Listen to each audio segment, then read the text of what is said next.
सामान सब रेडी, केटाहरु सब रेडी दाइ, हाम्रो ज्येष्ठ नागरिक दाइ, म बालक। छुट्टी चाहियो रे।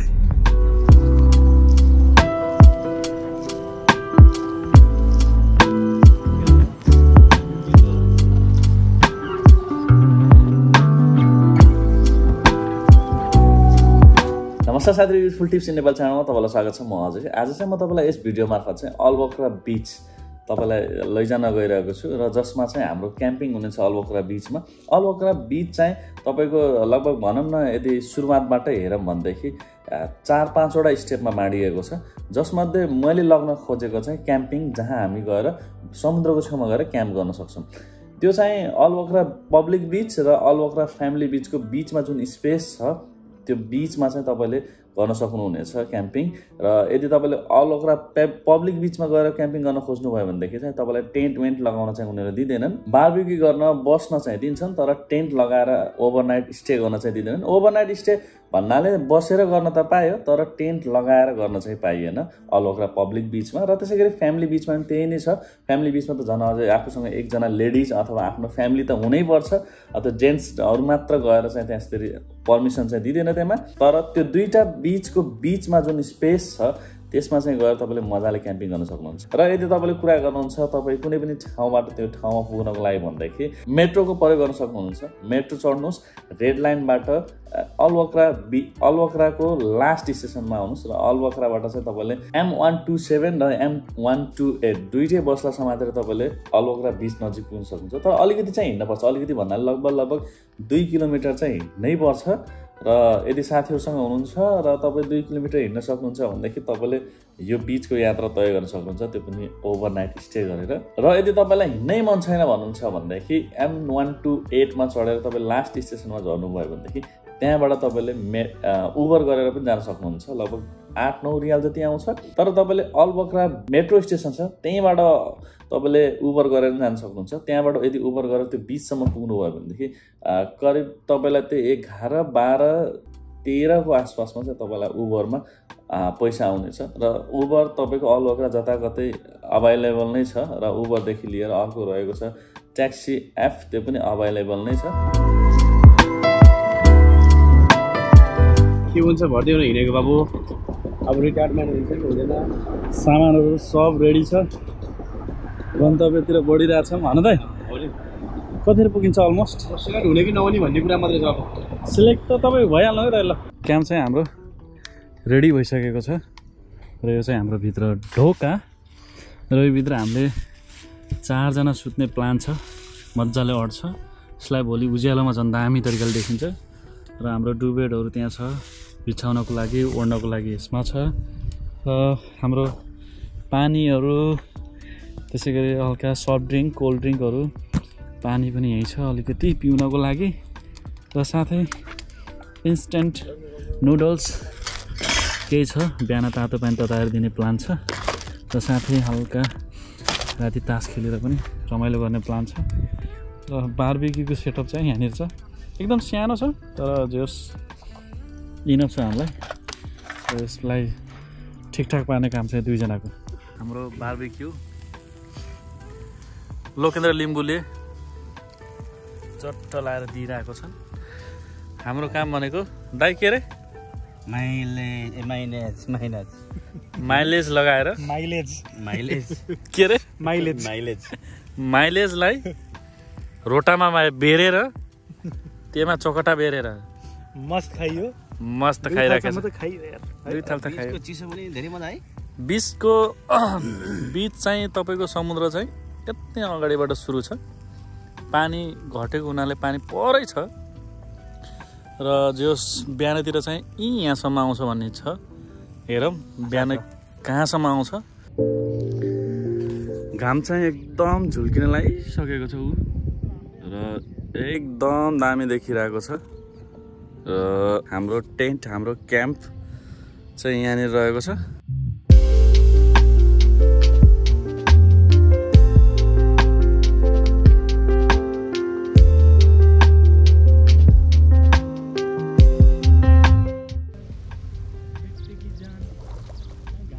जसमा हाम्रो साथीकै दुवैजना दाइहरू मस्त रिल्याक्स गरिरहेका छन्।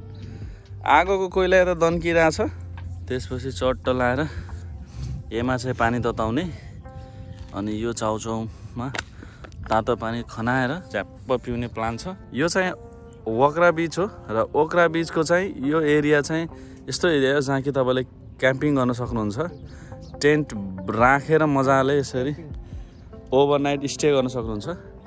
योभन्दा अगाडि ठ्याक्कै लगभग 1 किलोमिटर भनौँ न, यहाँबाट 1 किलोमिटर अगाडि ठ्याक्कै यो घरहरू जस्तो देखिएको जुन छ, योभन्दा उता चाहिँ तपाईँको क्याम्पिङ गर्न अलाउड होइन रहेछ र त्यसै गरी फायर गरिराख्नु भएको छ भने अलाउ छैन। तर यस्तो बारबेक्यू गर्न चाहिँ दिन्छ र ओभरनाइट स्टे गर्न पनि दिन्छ, तर तपाईँलाई यस्तै टेन्ट बनाएर बस्न चाहिँ दिँदैन। र टेन्ट बनाएर बस्नको लागि चाहिँ तपाईँले अलवक्रा पब्लिक बिचदेखि थोरै यता जुन यो एरिया छ यो एरियामा आउनु पर्ने हुन्छ। र अलि अगाडि यो देखिएको जुन टावर छ यो टावरदेखि उतापट्टि चाहिँ अलवक्राको फ्यामिली बिच रहेको छ। हिजो रातिको बारबेक्यू कतिको मजा आयो होइन है? हाम्रो फेरि फर्स्ट टाइम देखेँ यार। हो र? फेरि घाम उदाउँदाखेरि फेरि ठ्याक्क हल्का बादलले छेक्दियो क्या त यार है।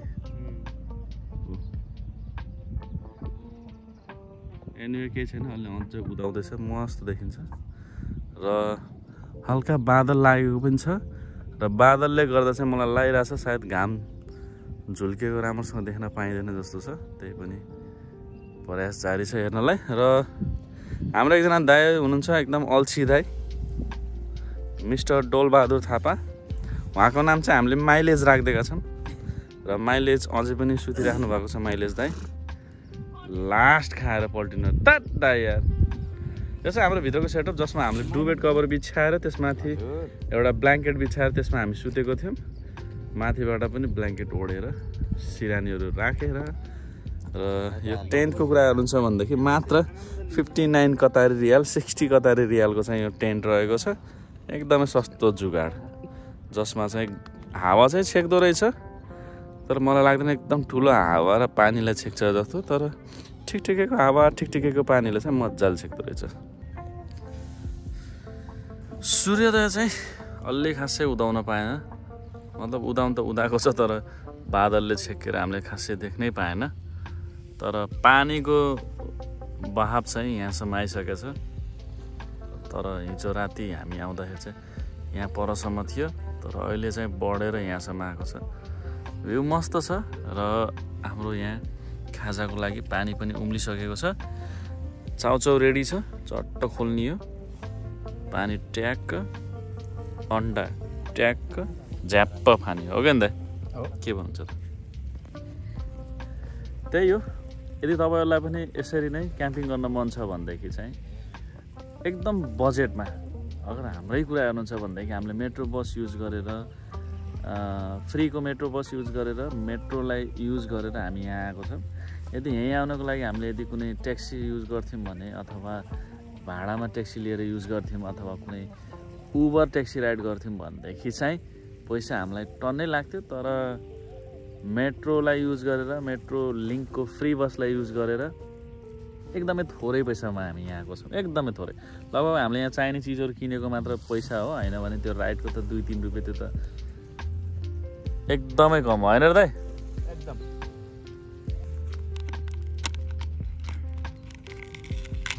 खुवाइदिने पनि हो कि अब उठिन्न साकल माडी कसेर बसे हाम्रो।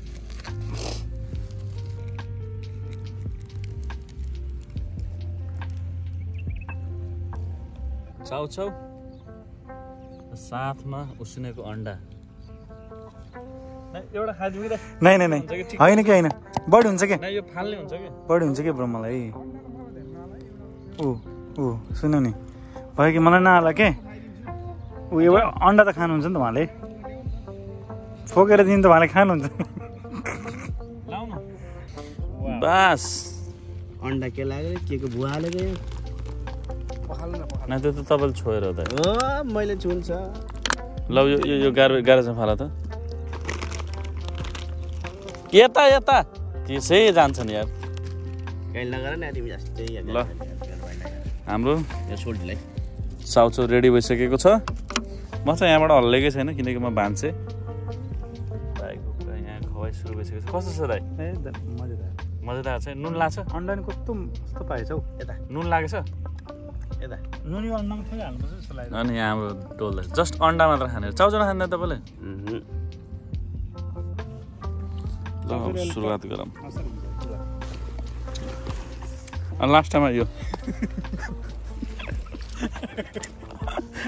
बेल भयो त्यो चाहिँ होइन कि अब उता नि उता त्यो बस्ने जान्न हामी त यहाँ आइगयौँ।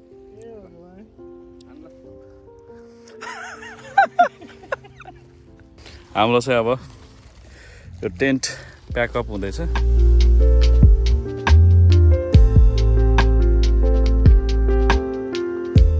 हाम्रो सामानहरू चाहिँ सब प्याक भइसकेको छ। खडा टेन्ट लेटेर अहिले हातमा आइसकेको छ र हामी घर जानलाई रेडी छौँ सबैजना। र हामीले चाहिँ यहाँबाट अगाडि गएर बस समात्न पनि सक्थ्यौँ, मेट्रो बस, मेट्रो लिङ्कको बस जुन कि अल वक्रा स्टेसनसम्म जान्छ M127। तर हामीले चाहिँ के डिसाइड गऱ्यौँ भनेदेखि यहाँबाट बरु उबर गरेर जाऊँ किनकि हामीसँग अलिकति धेरै छ। आउँदाखेरि त हाँस्दै खेल्दै आयौँ तर जाँदाखेरि चाहिँ अलिकति फेरि मेट्रो बसमा झ्याउ हुन्छ भनेर हामीले चाहिँ ट्याक्सी बोलाएको छौँ। ट्याक्सी आउँदैछ र ट्याक्सीमा हामी चाहिँ यहाँबाट सर जानेछौँ। ल त साथीहरू यो भिडियोमा अहिले यति नै। यदि यो भिडियो मन पऱ्यो कृपया लाइक गर्न नबिर्सनु होला र साथै आफ्नो साथीसँग चाहिँ भिडियोलाई सेयर गर्न पनि नबिर्सनु होला। केही सल्लाह सुझावहरू छन् भनेदेखि तल कमेन्ट बक्समा कमेन्ट गरिदिनु होला र युजफुल टिप्स इन नेपाल च्यानललाई चाहिँ सब्सक्राइब गरिदिनु होला। जय नेपाल, बाई। कस्तो रह्यो आजको यात्रा? दाइ कस्तो रह्यो? एकदम दामी भाइ, बेस्ट। मजा आयो नि? मजा लास्ट माइलेजसँग रोटी कसरी गयो अरे? अरे गाछ कि गाछ भाइ।